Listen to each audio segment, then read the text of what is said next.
Before I start working with macros and VBA, I want to define what is VBA briefly.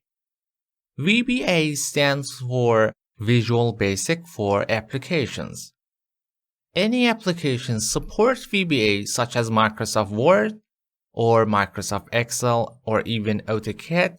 You could use benefits of Visual Basic language programming. Next question is, what is Visual Basic? Visual Basic is an object-oriented programming language, which it is very simple, useful, and very easy. At the same time, it is very powerful.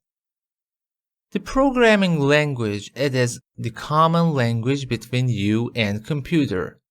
You could write the correct code or script to computer understand what do you need, what do you want, and respond based on your codes.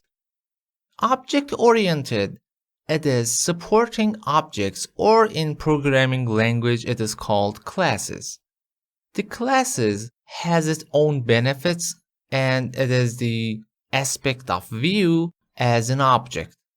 With programming language, we could do many things with many powerful tools such as loops, such as conditions, modules, procedures, events, variables, and constants, functions, and many more, which it gives us power to make many complicated requests to done.